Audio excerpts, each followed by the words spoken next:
Hi, I'm John Green, and this is Crash Course European History. So, despite improvement in living conditions across much of Europe after 1925, wartime resentments and disruption lingered, and then a momentous event in 1929 gradually turned into a wide-ranging disaster. In that year, the U.S. stock market crashed. What came after is known as the Great Depression, and today we're going to talk about how that impacted Europe and how it coincided with the rise of dictators in Europe.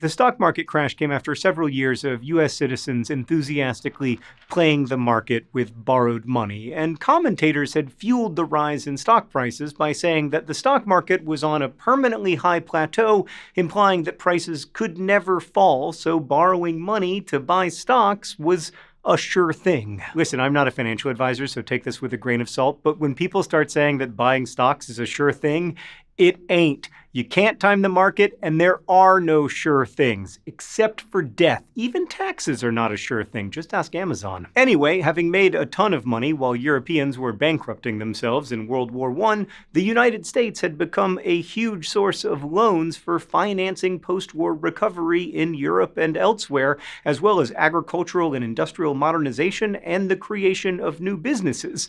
But as the stock market dropped, bankers began demanding payment for loans that had been used to buy stocks or invest in major projects, including international ones, and in many cases, those loans could not be paid back, which caused banks to fail. Businesses also failed as consumers had less money to make purchases and workers lost jobs by the millions. When the economy is working, its virtuous cycles seem endless, and when the economy stops working, its vicious cycles also seem endless. And by 1933, 6 million Germans were unemployed. That was 1/3 of the total workforce. In terms of keeping their jobs, women were actually sometimes better off than men, but only because they received drastically lower wages, and so single women at least were less likely to be laid off.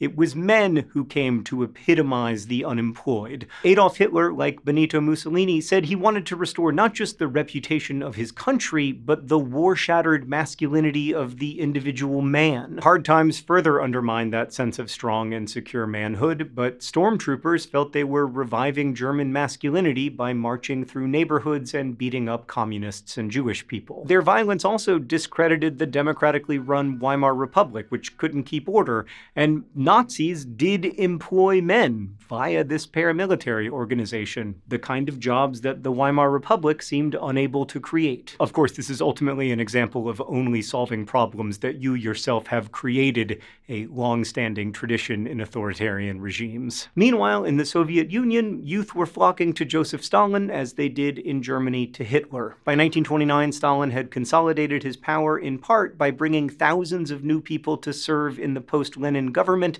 at the local, regional, and national level. But the Soviets had big problems, beginning with food scarcity, even though it contained huge amounts of fertile land. Stalin put the blame on kulaks, or well-to-do peasants, which was an extension of Lenin's demonization of kulaks. Lenin once ordered, "Hang, absolutely hang, in full view of the people, no fewer than 100 known kulaks." Lenin ordered many such killings, actually, and believed ongoing violence was essential to revolution, a practice that Stalin dramatically expanded. So in Russian, kulak means fist, and for communists, the property-owning kulaks held communism in their greedy grip by hiding surplus crops from the government. So Stalin roused Soviet youth to a war on kulaks, calling them enemies wedded to individualism and personal wealth. However, as with Nazism, neighbors often denounced anyone whose property they coveted. In Germany, Hitler built unity among his followers by pointing to the false worldwide Jewish conspiracy that supposedly had one goal: the annihilation of the Aryan race. And likewise, Stalin continued the Bolshevik trend of slaughtering supposed enemies of the people, in this case, the, quote, bloodsuckers, cattle, swine, loathsome, repulsive kulaks. They had no souls. They stank, as one Soviet citizen recalled in his memoirs. In both cases, the dehumanization of the other was profound. I mean, you can see it in that quote, actually, as people are not called people, but cattle and swine, without souls. But Stalin's goal was not only to fortify communism through the murder of enemies, he also wanted to reorganize the agricultural economy by seizing individual farms and converting them into collective farms that would replace private ownership. And Ukraine was one of the major agricultural regions of the USSR, which made Ukrainians especially vulnerable to the widespread violence of the Stalin regime. Rebelling against the murder and oppression of their friends and neighbors, individual farmers sometimes even slaughtered livestock and destroyed crops. But the execution and persecution of kulaks, friends of kulaks, and anyone else against whom there were grudges did nothing to increase agricultural productivity. In fact, the communalization of farms lowered yields and caused a famine. In total, Stalin's purges and the resulting famine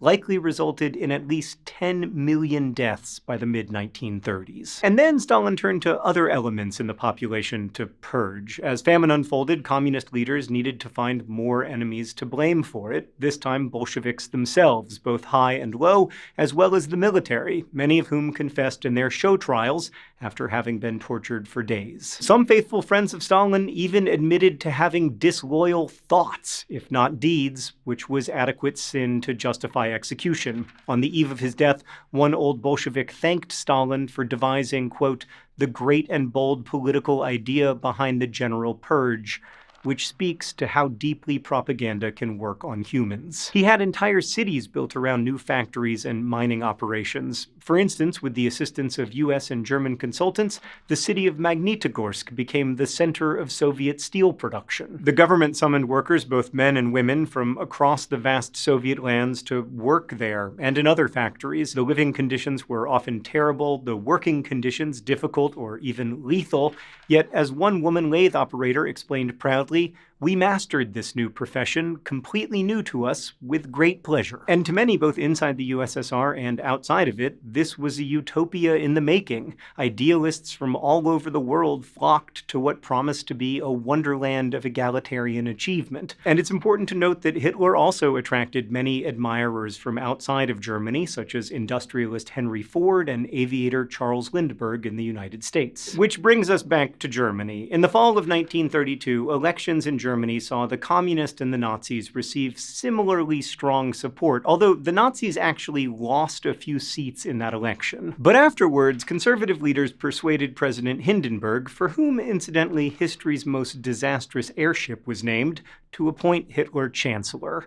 The theory was that Hitler would be easier to control than the communists, but with the backing of his passionate supporters, Hitler began to dismantle Germany's democratic system, which at that point had really only existed for a bit more than a decade. Through intimidation and brutal treatment of elected representatives, Hitler soon passed an enabling act that allowed him virtually unchecked power. I mean, rarely has an act been more aptly named than the Enabling Act. He then moved in many directions in order to create a people's community, or Volksgemeinschaft. He had a protection squad created, the SS, that rounded up dissenters or anyone not seen as meeting Nazis' standards of proper Germanness. Ways of not being properly German included being Jewish, being gay, being a communist, or being of Roma ancestry, among many others. The SS had vast powers to imprison so-called enemies in concentration camps or to execute them. In the Night of the Long Knives in 1934, Hitler's forces massacred hundreds of Nazis who had called for a restoration of Nazi purity by ending alliances with businessmen and the military elite.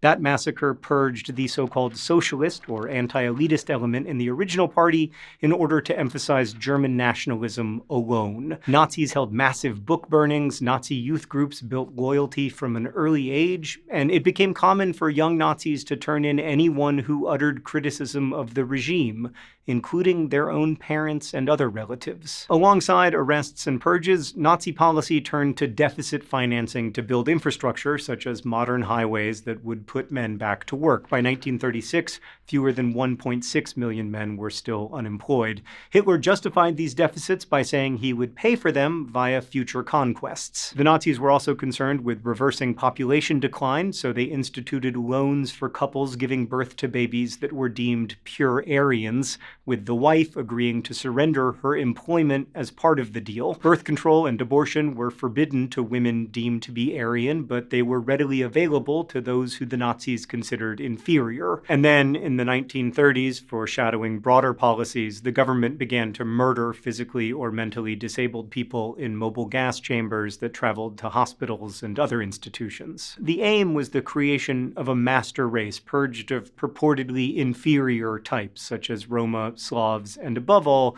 Jewish people, whose supposed inferiority, in Hitler's word, was documented by the greatest of scientific knowledge. We've talked before about negative integration and positive integration techniques for building a community. Positive integration techniques involve celebrating shared values and finding a definition for what we are.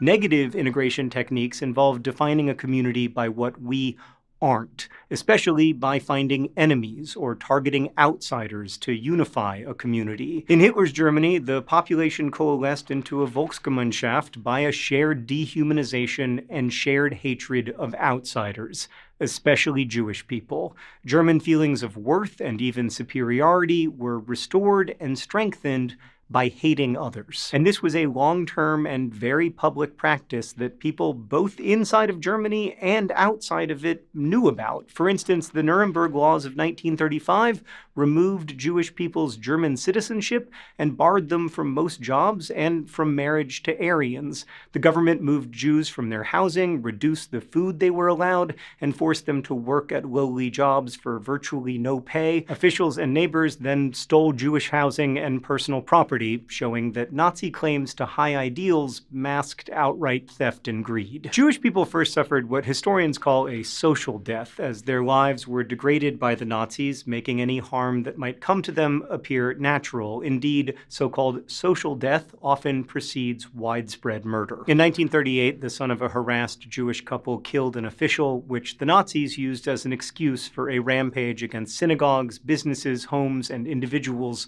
a horrific event that came to be known as the Night of Broken Glass, or Kristallnacht. Let's go to the thought bubble. The Nazi regime rampaged and plundered internationally as well. In 1935, Germany began openly boosting military power, which had been curtailed by the Versailles Treaty. In 1936, German troops occupied the Rhineland, an area in western Germany bordering France. In 1938, Germany occupied Austria to cheering crowds, and then absorbed Austria into the Reich, which was forbidden by the Peace of Paris, and proceeded to seize Austria's large supply of gold, an act that would be repeated across Europe alongside the seizure of Jewish wealth. Later that year, Hitler claimed the Sudetenland in Czechoslovakia because of its large German population, and secured that claim with a meeting in Munich that included British Prime Minister Neville Chamberlain, French Premier Edouard Daladier, and Benito Mussolini. Crowds rejoiced at the peace Hitler promised in exchange for this appeasement of his demands, but as future UK Prime Minister Winston Churchill commented, "Those poor people, they little know what they will have to face." In March 1939, Germany annexed all of Czechoslovakia.